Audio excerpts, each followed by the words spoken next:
देखिए, आज हम लोग बारीकी से दो घात का गुणनखंड पढ़ेंगे। लड़के दो घात के गुणनखंड में बहुत कंफ्यूज हो जाते हैं। मैं आपको दो घात के गुणनखंड को समझाऊंगा कैसे दो घात के गुणनखंड करते हैं। बस बारीकी से बने रहिएगा और लास्ट तक देखिएगा। मैं आज सारा कंफ्यूज आपको दूर कर दूंगा। दो घात का गुणनखंड आप हर स्कूल में, अलग अलग स्कूलों में पढ़ते हैं। देखते हैं कैसे। पहले ये बताइए, द्विघात बहुपद का मानक रूप क्या होता है? मानक रूप होता है a x square plus b x. देखिए, द्विघात बहुपद का मानक रूप क्या होता है? A x square plus b x plus c. ये बहुपद है, ध्यान रहे। बहुपद में बराबर जीरो नहीं लिखेंगे। अगर ये द्विघात समीकरण होता तो हम बराबर जीरो कर देते। द्विघात बहुपद का मानक रूप, ये मानक रूप है। मानक रूप अगर कोई पूछ लेगा तो a x square plus b x plus c, ये मानक रूप होता है। अब ए बी सी, जहां ए बी सी अचर राशि है, ए बी सी कौन सी राशि है? अचर राशि। ए बी सी की जगह पर अचर राशि रखकर चेक करिए, देखिए क्या हालात उत्पन्न होते हैं। जहां ए बी सी अचर राशि हैं, यहाँ रखिए ए बी सी की जगह पर कोई भी अंक रखिए। तो यहाँ रखेंगे, मान लीजिए 2 रख दिए तो 2x स्क्वायर प्लस इसकी जगह पर 3 रख दिए 3x प्लस सी की जगह पर 5। तो देखिए, ये दो घात का बहुपद है, द्विघात का बहुपद है। अब लड़कों को कंफ्यूजन होता है कि इसका गुणनखंड सर कैसे करें। तो इसका गुणनखंड करने का मैं 3 टाइप बताऊंगा। 3 टाइप में आपको पूरा समझ में आ जाएगा कि दो घात का गुणनखंड कैसे करते हैं। देखिए, अब पहला स्थिति हम लेंगे। पहला स्थिति में देखिए, प्रथम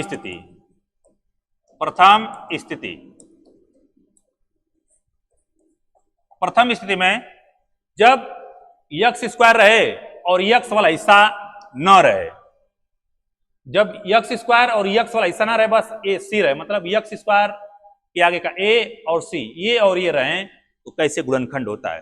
तो ऐसे गुणनखंड ज्ञात करने के लिए जब यहाँ यक्स न आए, बस आपको दो घात आए और कोई अंक आए, तो कैसे गुणनखंड करेंगे? जैसे इसका और इसका आपको देगा, तो देखिए ए एक्स स्क्वायर प्लस सी, यक्स गायब हो गया तो किस रूप में देगा? ए एक्स स्क्वायर प्लस सी। जब ए दोनों देगा तो वह सूत्र आपको वर्गांतर सूत्र पर याद करना होगा। ध्यान दीजिएगा, बीच में यक्स नहीं देगा, इसमें यक्स नहीं है, तो आप उसको वर्गांतर के सूत्र पर तोड़ेंगे। वर्गांतर का सूत्र क्या होता है? वर्गांतर का सूत्र का ए स्क्वायर माइनस बी स्क्वायर का सूत्र होता है। एक कोष्टक में ए प्लस बी, एक कोष्टक में ए माइनस बी। इस पर सवाल कैसे आएंगे? ध्यान दीजिएगा, ए दे देगा एक्स स्क्वायर माइनस 4, तो बताइए, देखिए एक्स स्क्वायर के आगे यहाँ कुछ नहीं तो एक है और यहाँ कोई अंक है और यहाँ माइनस श्योर रहेगा, माइनस नहीं रहेगा तो गुणनखंड नहीं कर पाएंगे, माइनस रहेगा। तो इसको क्या करेंगे? एक्स का स्क्वायर है और एक किसका स्क्वायर है? 2 का स्क्वायर। अब बताइए, इसको वर्गांतर सूत्र तोड़ देंगे। एक कोष्टक में a प्लस बी, एक कोष्टक में a माइनस बी, तो हो जाएगा एक कोष्टक में x प्लस 2, एक कोष्टक में x माइनस 2। एक वर्गांतर सूत्र। अब दूसरे टाइप पर सवाल आ जाएगा। मान लीजिए एक कोई दे देगा 4x स्क्वायर माइनस 9, इसका गुणनखंड करेंगे। तो ये देखिए, x स्क्वायर के आगे कोई अंक दे दिया, एक इसका वर्ग है 2 का, 2x का होल स्क्वायर और माइनस एक इसका स्क्वायर है 3 का स्क्वायर। तो इसको वर्गांतर पर तोड़ देंगे, तो ए का मान है और ये बी का मान है। सूत्र होता है एक कोष्टक में a प्लस बी, एक कोष्टक में होता है a माइनस बी। ए के स्थान पर कितना है? 2x और प्लस बी के स्थान पर कौन है? 3 और 2x माइनस 3। इस तरह से गुणनखंड कर लेंगे। लेकिन किसी सवाल में ये दे देता है एक्स स्क्वायर माइनस 7 का गुणनखंड करिए, तो यहाँ किसी का वर्ग नहीं होगा, तो आप क्या करेंगे?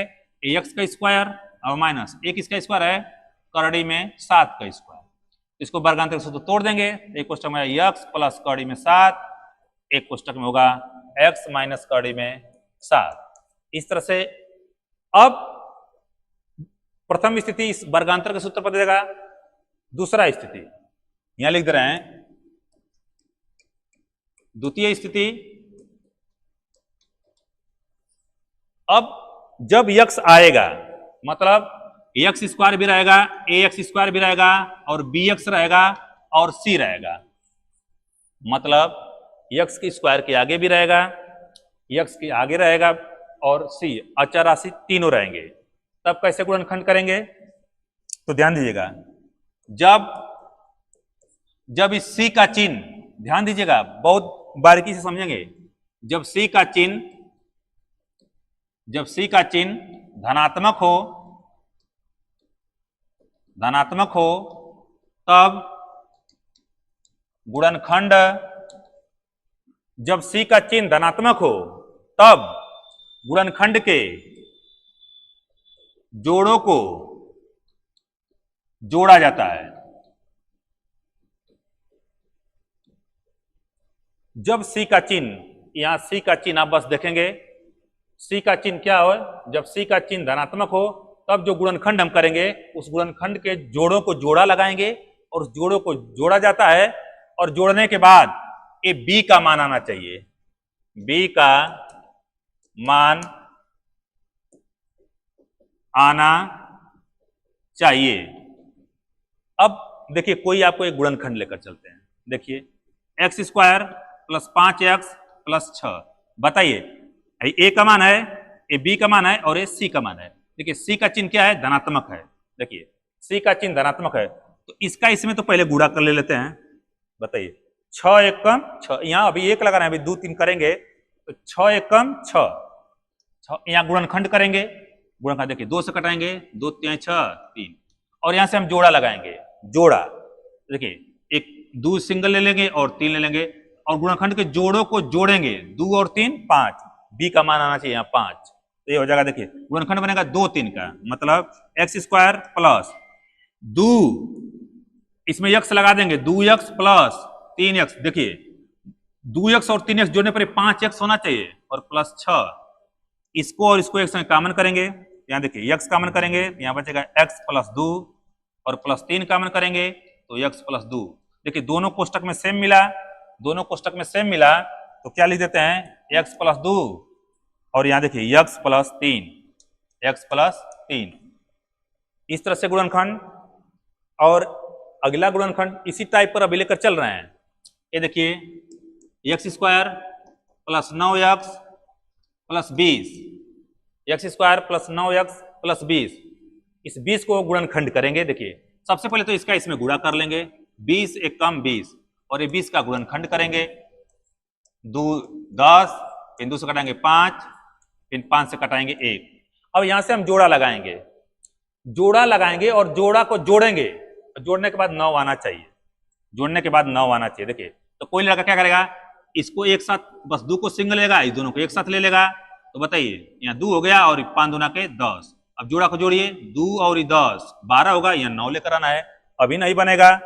जब अभी नहीं बना तो फिर क्या करेंगे, एक कदम नीचे लेकर आएंगे यहाँ, और इसको 2 दूना के 4 और 5, 4 5 9, 9 का हमें बनाना है, और लास्ट में प्लस चिन्ह है, गुणनखंड के जोड़ों को जोड़ेंगे तो 4 और 5 का बनेगा 4 5 9, ये हो जाएगा x square plus 4x plus 5x, अरे 4 और 5 जुड़कर 9 हो जाएगा, प्लस 20। यहां देखिए यक्स कॉमन करेंगे, यक्स कॉमन का मतलब होता है भाग, दोनों में भाग करेंगे, x प्लस 4, यहां कॉमन करेंगे 5 तो x प्लस 4, दोनों कोष्टक में सेम है, फिर कॉमन कर लेते हैं, x प्लस 4 और x प्लस 5, ये आंसर हो गया। फिर एक और गुणनखंड में लेकर चल रहे हैं, जैसे x square plus 3x plus 2, अब देखिए फिर इसका इसमें गुणा कर लेंगे, 2 एक कम 2, अब कटाएंगे 2, अरे ये कई बार कटा है, ये क्या चक्कर है, जब यहां और यहां एक कदम का अंतर हो, जब यहां और यहां एक का अंतर हो, जैसे मान लीजिए यहाँ 3 है यहाँ 2 है, बस एक ही का फैसला अंतर है ना, तो अब इस गुणनखंड को आप 1 से भी कटाएंगे, 1 से भी कटाएंगे, इस 1 से भी कटाएंगे। अब बताइए लास्ट में प्लस चिन्ह है ना, तो यहां से गुणनखंड के जोड़ों को जोड़ेंगे, तो जोड़ने पर कितना चाहिए 3, बस इस बात का ध्यान रखिएगा जिंदगी में, जब यहां और यहां का अंतर 1 रहे तो आप गुणनखंड को 1 से भी कटाएंगे, तब यहां जोड़ा लगेगा, नहीं तो नहीं लगा पाएंगे।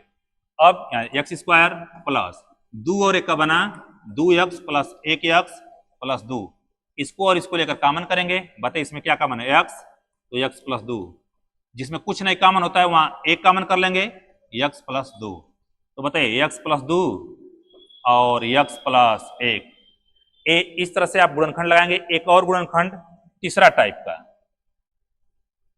तृतीय स्थिति जब C का चिन्ह ऋणात्मक हो, जब C का चिन्ह ऋणात्मक हो तब गुणनखंड के जोड़ों को घटाया जाता है और वह मान b के बराबर होना चाहिए, b के बराबर होना चाहिए। एक सवाल देखिए इस पर, x square plus 2x minus 15, अब बताइए यह C का चिन्ह क्या है, देखिए यहाँ जो अगमा है वो a का मान है, a बराबर 1, और जो यहाँ x के सामने वाला जो मान है वो b का मान है, b बराबर 2, और जो लास्ट वाला है C का मान माइनस 15। यही बताना चाह रहे हैं कि C का चिन्ह क्या है, ऋणात्मक है। जब C का चिन्ह ऋणात्मक होगा तो जब C का चिन्ह ऋणात्मक हो तो गुणनखंड के जोड़ों को घटाया जाता है, वो मान b के बराबर होना चाहिए। तो इसका इसमें पहले तो गुणा कर लेंगे, 15 एकम 15, और लास्ट में माइनस चिन्ह है, ख्याल करिएगा, 3 5 15 5 1, यहां हम जोड़ा लगाएंगे और दोनों जोड़ा को जोड़ेंगे नहीं, दोनों जोड़ा को घटाएंगे, और घटाने पर यह मान आना चाहिए 5 में से 3 जगह 2।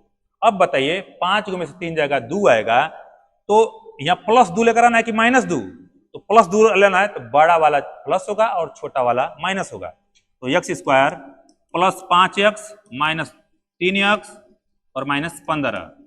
अब बताइए 5 में से 3 जाएगा तो धन 2x बचेगा, लड़के गलती कर देते हैं, कभी इसको माइनस करेंगे इसको प्लस करेंगे। अरे जोड़ और घटाना, अगर जोड़ और घटाना आप नहीं जानते हैं तो मेरे पहले वीडियो में आप देख सकते हैं, बहुत बारीकी से जोड़ बताएं कि माइनस माइनस कब जुड़ता है, प्लस माइनस कब क्या होता है, तो पहली वीडियो में देख सकते हैं। यहाँ देखिए इसको और इसको एक साथ लेंगे, यहाँ x कॉमन करेंगे तो यहाँ x प्लस 5, और यहाँ कॉमन करेंगे माइनस 3 तो x प्लस 5।